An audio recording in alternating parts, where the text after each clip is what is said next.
जय श्री राम। बहुत स्वागत है आपका रंजीत तंजूर आर्टवा महेश वैष्णव मेरे यूट्यूब चैनल पर। और दोस्तों, एक बात आपको शेयर करना चाहता हूँ। मैंने 6 तारीख को जो हमारे गुरुजी का यहाँ पर दिल्ली में हुआ था, ये दिव्य दरबार हुआ था, कथा हुई थी, तो वहाँ पे पेंटिंग गुरुजी को दी और आशीर्वाद लिया। और ये कब से कम 8 महीने से मेरे मन में ये योजना चल रही थी, संकल्प चल रहा था। मैं जब दिव्य दरबार के जब और कथा सुनता हूँ, जो हमारी पेंटिंगें चलती है तो भाई कथा सुनते रहते हैं हम लोग। तो जब कथा सुनते सुनते दिव्य दरबार के बारे में सुना, धीरेन्द्र शास्त्री जी के बारे में सुना, बागेश्वर हनुमान जी के बारे में सुना, तो मन में एक संकल्प हुआ कि एक पेंटिंग जो बागेश्वर हनुमान जी की है वो बना के गुरु जी को भेंट करूँ। और वो मैंने पूरा प्रयास किया। कम से कम 6 महीने के अंदर वो पेंटिंग लगभग फाइनल हुई है। और मैंने आखिर में पेंटिंग गुरुजी को भेंट कर दी है, जो 6 तारीख को हमारे यहाँ पर जो दिव्य दरबार लगा था। उसमें अहम भूमिका रही है बागेश्वर हनुमान जी की। उन्होंने ही सारा रास्ता बनाया, उन्होंने ही सारी व्यवस्था की पेंटिंग देने की, और माध्यम बनाया, मुझे माध्यम बनाया। और मनोज तिवारी जी को उन्होंने माध्यम बनाया है। उनकी कृपा से, मनोज तिवारी जी की कृपा से और उनके प्रयास से मैं पेंटिंग धीरेन्द्र शास्त्री जी को अपने हाथ से दे सका हूँ। क्योंकि पेंटिंग देने का संकल्प मैंने जब पेंटिंग शुरू नहीं की थी तभी मैंने लिया था कि मैं अपने हाथ से अपने गुरुजी धीरेन्द्र शास्त्री जी को बागेश्वर हनुमान जी की पेंटिंग दूं। और ये इस प्रयास में मुझे नहीं पता था कि मैं पेंटिंग कैसे दूंगा। जब उनके यहाँ जब शादी हो रही थी, और उस टाइम जो गरीब बच्चों की शादी कराते हैं धीरेन्द्र शास्त्री जी, उस टाइम भी मैंने सोचा था। और उस टाइम इतनी भीड़ थी और योग ही नहीं बन रहा था, नहीं तो उस टाइम पेंटिंग बने हुए 2-3 महीने पहले बन चुकी थी। और जब पता चला कि गुरुजी खुद यहाँ आ रहे हैं, तब फिर मनोज तिवारी जी से मुलाकात हुई, उनसे बात हुई। उन्होंने कहा मैं तुमको वचन देता हूँ कि मैं तुम्हारे हाथ से ही धीरेन्द्र शास्त्री जी को पेंटिंग दिलवाऊंगा। तो जब उन्होंने ये अपना वादा पूरा किया है, thank you Manoj ji, thank you Manoj Tiwari ji. उन्होंने अपना वादा पूरा किया और मुझे धीरेन्द्र शास्त्री जी से मिलवाया। और राम कथा थी उस दिन। राम कथा जैसे ही खत्म हुई और आरती से पहले मैंने अपनी पेंटिंग धीरेन्द्र शास्त्री जी को समर्पित की। और उसके बाद में उन्होंने मुझे आशीर्वाद दिया, धीरेन्द्र शास्त्री जी ने। उन्होंने पूछा कि ये पेंटिंग कैसे बनी है, तो कितना टाइम लगा। तो मैंने बताया कि इसमें लगभग 4-5 महीने लग चुके हैं। और ये पूरा क्ले से उठा रखा है, जो बागेश्वर हनुमान जी की पेंटिंग है, और पूरा गोल्ड का काम है और सारा हाथ का काम है। तो बहुत खुश हुए, बहुत आशीर्वाद दिए गुरु जी ने, और मेरा ये संकल्प पूरा हुआ है। तो दोस्तों, जब संकल्प पूरा तो हुआ है, पर किन किन कठिनाइयों का सामना हुआ, किस तरह से हम लेके गए। जब कथा में लेके गए, तो जैसे ही जिसने भी पेंटिंग देखी वो जय श्री राम कह के, जय सन्यासी बाबा कह के, और उन्होंने हमारा बहुत उत्साहवर्धन किया। और कम से कम 2-2.5 किलोमीटर पहले से ही भक्तों ने पेंटिंग सर पर रख ली।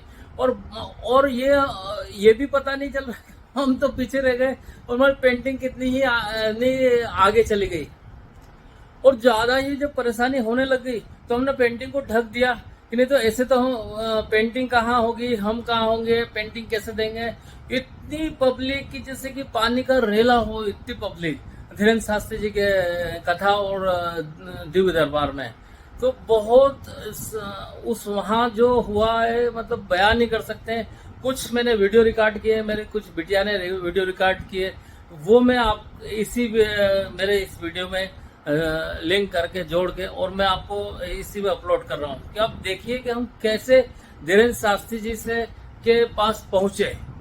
क्योंकि पूरा ये मान के चलो कि सर से लेकर पांव तक, यहाँ तक कि जूतों में तक पसीना हो गया। और कोई किसी को मना नहीं कर पा रहे थे।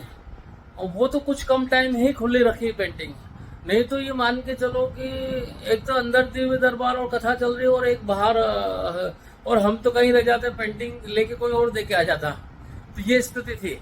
और सब इतनी होड़ मची थी भक्तों में कि वो सर पे रख रख के और जय सिया राम कह कह के, और वो बागेश्वर हनुमान जी की जय, सन्यासी बाबा की जय, धीरेन्द्र शास्त्री की जय, ऐसे कर करके उन्होंने वो पेंटिंग दी है। तो वो देखिए किस तरह से मैंने पेंटिंग दी। ये वीडियो अभी आप भी पूरा देखेंगे तो पता चल ही जाएगा। और साथ साथ कई न्यूज चैनल वाले, वो तो बहुतों को तो हमने ढक रखी थी, नहीं तो ये हम पीछे चले गए तब पेंटिंग ओपन की। न्यूज चैनल वाले कईयों ने इंटरव्यू लिया, और बिल्कुल वो तो न्यूज चैनल वालों में भी होड़ मची थी कि हम इंटरव्यू लें, पहले हम इंटरव्यू लें, इस तरह से होड़ मची हुई थी।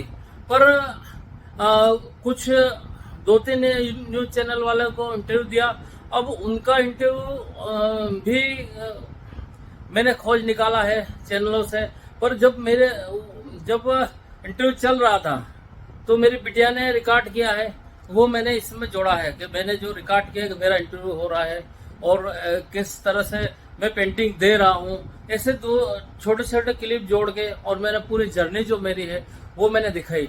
उससे पहले कई वीडियो मैंने बनाए, जब बागेश्वर हनुमान जी की पेंटिंग जब बन रही थी, चल रही थी, गोल्ड लग रहा था, शेडिंग लग रही थी और पूरी फाइनल हो रही थी पेंटिंग, तो वो सारी मैंने वीडियो बना के अपलोड किया। और जब पेंटिंग फाइनल हुई तब भी वीडियो बना के अपलोड किया। यहाँ तक कि एक वीडियो ये भी बनाया था कि पेंटिंग लेके हम जा रहे हैं बागेश्वर धाम, और जिस तरह से 12-15 लाख की भीड़ हो गई थी, जिस तरह से इतनी बड़ी पेंटिंग थी कि मेरा जाना पॉसिबल नहीं हुआ, तो भगवान की यही मर्जी थी कि वो दिल्ली आएंगे तभी मैं पेंटिंग समर्पित करूंगा बागेश्वर बालाजी के लिए, अपने गुरु जी को। तो धीरेन्द्र शास्त्री जी को किस तरह से मुझे कृपा मिली, आशीर्वाद मिला, और किस तरह से मैंने अपना संकल्प पूरा किया मनोज तिवारी जी के जरिए, और हमारे साथी महतो जी जो कि नीलम जी के पति हैं, उनके सहयोग से, और अनीता जी नीलम जी की फ्रेंड है, उन सबके सहयोग से मैं पेंटिंग दे पाया हूँ और वहाँ गुरु जी को समर्पित कर पाया हूँ। उन सबका धन्यवाद। जय हिंद। और ये पूरा वीडियो मेरा देखिए किस तरह से मैंने जाके धीरेन्द्र शास्त्री जी को अपनी पेंटिंग भेंट की। जय हिंद। Art gallery Delhi Gautam. अभी क्या है, अभी अंदर जाने वाले हैं। हाँ देखो, ये बुला लेंगे तो चले जाएंगे। उनको भेंट करना है गुरुदेव। कितने समय लगा इसे बनाने में? इसको 1.5 महीना लगा है। 1.5 महीने लगे हैं। पूरी गोल्ड की है, बागेश्वर धाम में जो हनुमान जी की मूर्ति है ना, वैसा भी मैंने बनाने का प्रयास किया। गोल्ड की है ये, पूरी गोल्ड की। वो किले से सारा उठा रखा है, एक पार्ट, और जो मेन स्वरूप है वही बनाया। 1.5 महीने लगे हैं। 1.5 महीना लगा। तो अभी क्या लग रहा है, धीरेन्द्र शास्त्री जी बुलाएंगे आपको अंदर? अगर आज नहीं बुलाएंगे तो कल दिव्य दरबार। एक बार तस्वीर पर आपकी नजर दिखाना चाहूंगी, और बहुत ही प्यारी तस्वीर जो 1.5 महीने में बनकर तैयार हुई है। जो पूरा फ्रेमवर्क देख रहे हैं, ये साइड हो गए और बहुत ही सुंदर बनाई गई है इस तस्वीर को। और बस इनको इंतजार है कि धीरेन्द्र शास्त्री महाराज जी इनको अंदर बुलाएं और उनको ये भेंट करें अपने हाथों से, जो कि 1.5 महीने में बनकर तैयार हुई है। आप देख सकते हैं कितने बड़े बड़े सन्यासी बाबा की, सन्यासी बाबा की।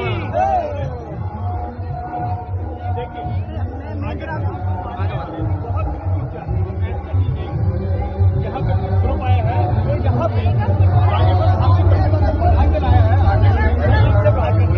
कितना टाइम लगा और कि कहाँ से आए हैं, कितना टाइम लगा आपको बनाने में? लगभग 1.5 महीना लगा है, और लगभग मैं काफी टाइम से प्रयास कर रहा हूँ जाके भी सोच रहा था, तो आपको दिल्ली में आया। आप आए कहाँ से हैं? मैं साउथ दिल्ली और रंजीत के नाम से मेरे आर्ट गैलरी। इसमें क्या क्या चीजें बनाई गई है, क्या क्या चीजों का यूज किया गया है? इसमें गोल्ड लगा हुआ है और किले से एक पार्ट उठाया है, जो बागेश्वर धाम में मूर्ति जो ओरिजिनल है वैसा ही बनाने का प्रयास किया है। और कितने लोगों को आपको इसकी हेल्प की जरूरत पड़ी आपको बनाने में? 2-3 जने का थोड़ा बहुत मतलब हेल्प तो जरूर पड़ती है, जैसे गोल्ड लगाना है या एम्ब्रॉयड करना है, बाकी मेन फिनिशिंग का काम नहीं करता हूँ। तो अगर आज बागेश्वर धाम जी आपको नहीं बुलाते हैं, धीरेन्द्र जी नहीं बुलाते, तो फिर कैसा होगा? कल आएंगे। कल आएंगे दिव्य दरबार में इस मूर्ति की भी, इसकी प्रतिमा के भी यहाँ पे हाजिर लगेगी।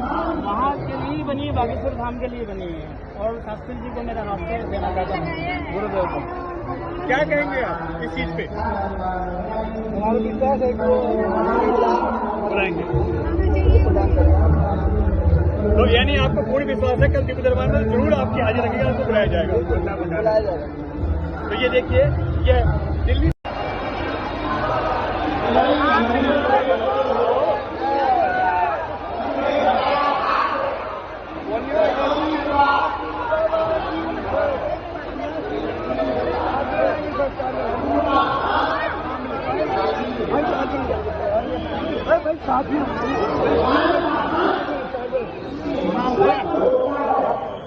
जाने दो, चार्जर भेड़ा दी मैं बिल्डिंग के साथ हूँ।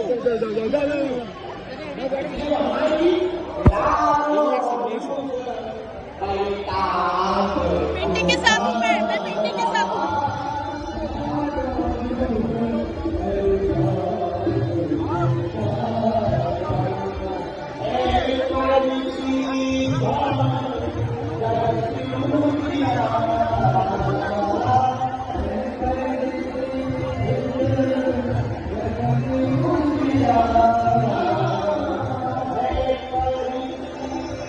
भैया मैं भी जा सकती हूँ। मैं आंटी साइड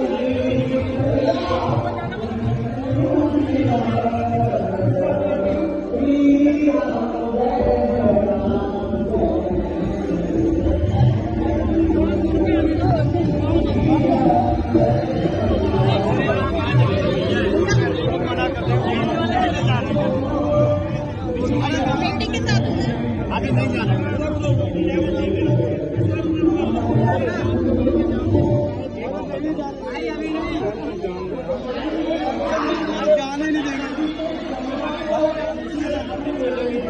भैया भैया कहाँ जा रहे हो आप? भाई अभी नहीं जाने देंगे।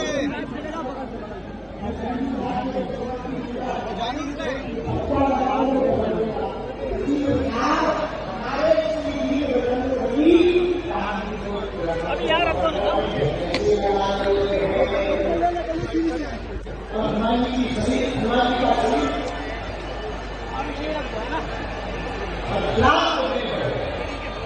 दीदी आप तो जाओ, दीदी चढ़ जाओ ना। भैया हटो।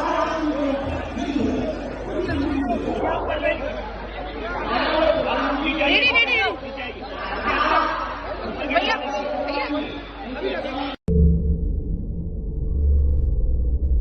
रवि गुप्ता जी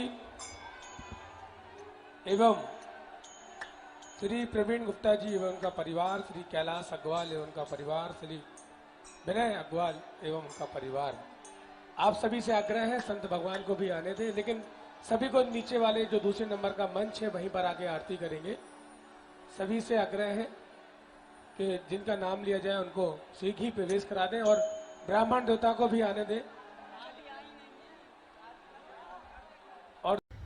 तो दोस्तों देखा आपने धीरेन्द्र शास्त्री जी से मुलाकात के लिए कितनी परेशानियां होते हुए भी जब मिलना हो गया उनसे तो बहुत सुखद एहसास हुआ। उनकी कृपा से आज उनकी कृपा मिली। उसके बाद मैंने पूरी संपूर्ण रामायण जी बनाने का निर्णय लिया और मेरी लगभग 108 स्केच हो चुके हैं और लगभग 50 पेंटिंग संपूर्ण रामायण की फाइनल हो चुकी है। और संपूर्ण रामायण जैसे कि 5 फीट बाय 4 बाय 5 फीट के एक पूरी बड़ी पेंटिंग है, उसके अंदर 108 खंड करके और 108 स्केच किए सबसे पहले, उसके बाद एक एक पेंटिंग बनी है और सभी का स्केच का वीडियो, पेंटिंग का वीडियो सारा मैं अपने चैनल पे अपलोड किया है।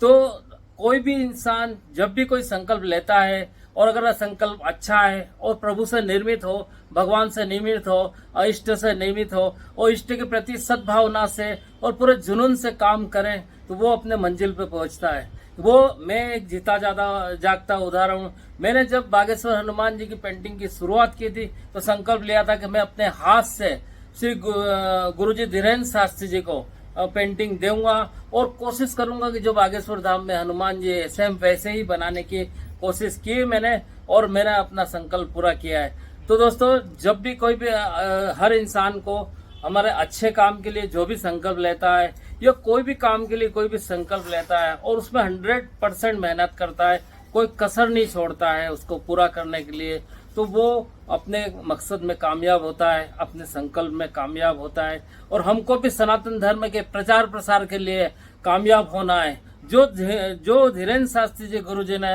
हिंदू को जगाने का एक बीड़ा उठाया है, वही बीड़ा हमको साथ में उनके मार्गदर्शन के हिसाब से चलना है। एक अकेले धीरेन्द्र शास्त्री जी ये नहीं कर पाएंगे। वो सिर्फ हिंदू को जगा रहे हैं, पर एक बार जगने के बाद जगते रहना है। एक बार जग के वापस सो गए तो वो जगना नहीं होता है। थोड़ी देर के लिए हम भीड़ में इकट्ठा हो गए, जय सिया राम बोल दिया, वो जगना नहीं है। हमको ताउम्र जगे रहना है। हमको जिस तरह गुलामी से हमको 1200 वर्ष गुलामी हमने सही है, 1000 वर्ष मुगलों की, 200 वर्ष अंग्रेजों की, उस गुलामी से हमको बाहर निकालना है। आज भी हम गुलाम हैं, क्योंकि कांग्रेस का जब शासन आया तो उन्होंने सारे अंग्रेजों की शिक्षा नीति चलने दी। मुस्लिम तुष्टीकरण के लिए जो सरकारें काम करती रही है, जो कि कश्मीर में धारा 370 और 35A लागू की कांग्रेस ने। मैं कांग्रेस का विरोधी नहीं हूं, पर कांग्रेस के जो कृत्य है देशद्रोही की कैटेगरी में आते हैं। देश को बांटने की कोशिश की, देश को बांट दिया है, बांटने की कोशिश किया कि भारत को पाकिस्तान में बांटा, भारत को बांग्लादेश में बांटा।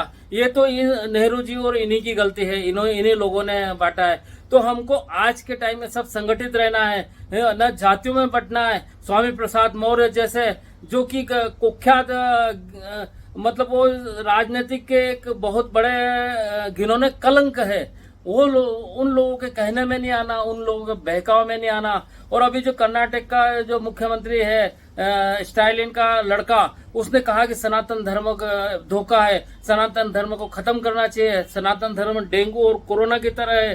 तो ये सब जब भारत का हिंदू जागता है तो ये कुकुरमुत्ते, ये कीड़े मकोड़े अपना अस्तित्व बचाने के लिए इस तरह की भाषा का उपयोग करते हैं। जो गिरे हुए नेता हैं, जो अपने गिरी हुई नेतागिरी चलाने के लिए, जो गिरे हिंदू को गिराने के लिए, हिंदू को बांटने के लिए, जो जिस तरह से ये इन्होंने हिंदू को बांटने के लिए बयान दे रहे हैं, इनके बहकाव में नहीं आना और सनातन धर्म के प्रचार प्रसार के लिए हमको सब एकजुट होना और जय सिया राम हमेशा हमारे दिल में रखना, हमारे मुख में रखना। और हर काम कोई भी करे तो जय सिया राम का मन में घोष करके और करना चाहिए। हमको मंदिर जाना चाहिए, हमारे बच्चों को हम मंदिर के सनातन धर्म के प्रति बताना चाहिए और मंदिर ले जाके उनको दर्शन कराना चाहिए, आरती बुलवाना चाहिए, प्रसाद वगैरह बांटना चाहिए, तिलक लगाना सिखाना चाहिए। जो सनातन धर्म में क्या शक्ति है ये बताना चाहिए, क्योंकि सनातन धर्म को डुबोने के लिए खत्म करने के लिए बहुत प्रयास किए हैं लोगों ने, पर सनातन धर्म न कभी खत्म हुआ था न खत्म होगा। क्योंकि जो भगवान ने जो धर्म चलाया है वो इंसान की औकात नहीं कि वो खत्म कर सकता है। वो भगवान चाहे तो खत्म हो सकता है, बाकी किसी माइकल लाल में इतनी हिम्मत नहीं कि सनातन धर्म को खत्म कर सके। तो दोस्तों, धीरेन्द्र शास्त्री ने किस तरह से अपना सर्वस्व जीवन दे दिया है अपने सनातन धर्म को, और सनातन धर्म के लिए चलना बहुत मुश्किल काम है। अगर पूरा जीवन कोई दे देता है, जिस तरह से दिन रात वो कहता है कि मुझे सोने तक का टाइम नहीं मिलता है, बैठे बैठे नींद आती है, मैं रात को भी घेरे रहते हैं लोग उनको, क्योंकि भक्ति करना कोई हर किसी के बस में नहीं है। और कहते हैं मेरे गुरुजी जो बजरंग दास जी हमेशा कहते हैं कि भक्ति कृपान की धारा है, चलना बुझदिल का काम नहीं, ये सुरवीर का दाना। गड़बड़ हो गई। वो बोलते थे कि भक्ति कृपान की धारा है, चलना बुझदिल का काम नहीं, ये सदगुरु का प्याला है, कोई मधुर का जाम नहीं, कोई लाखों में एक पिए जो सच्चे गुरु का लाला है, खुद अपनी मिटा के रख दे ऐसा हिम्मत वाला हो। धीरेन्द्र शास्त्री जी ने अपनी हस्ती को मिटा दिया है और सिर्फ हनुमान से लो मिला दिए और पूरा जन कल्याण कर रहे हैं। वो पूरे अपने हिंदू समाज को जगा रहे हैं, सनातन धर्म को जगा रहे हैं। तो हमको उनके साथ उनके कहे हुए मार्ग पे चलना है और वो अकेले चलेंगे तो सारा जग जाएगा, ऐसा नहीं, हम सबको जगना है। वो तो जगा के लो लगा के और बस अपना काम करके कर रहे हैं, पर हमको जगे रहना है और हमको सनातन धर्म को प्रचार प्रसार के लिए आगे बढ़ना है और आगे हमको उनके कंधे से कंधे मिलाकर चलना है, उनकी शिक्षा को ग्रहण करना है, उनके बताए हुए मार्ग पे चलना है। तो दोस्तों, ये मैंने अपनी जर्नी पूरी बताई है, किस तरह से मैंने पेंटिंग का संकल्प लिया था, किस तरह से पेंटिंग बने और कितनी मुश्किलों और कितने मुश्किलों के बाद भी भगवान श्री हनुमान जी ने, भगवान श्री बागेश्वर हनुमान जी और गुरुजी धीरेन्द्र शास्त्री जी और मनोज तिवारी जी और हमारे साथी महतो जी, उन सब के सहयोग से, उन सब की कृपा से मैं उन पेंटिंग दे पाया हूँ धीरेन्द्र शास्त्री को। और फिर हम अगले वीडियो में मिलते हैं। जय हिंद दोस्तों, जय भारत हिंदू राष्ट्र, जय सनातन धर्म, जय हिंद।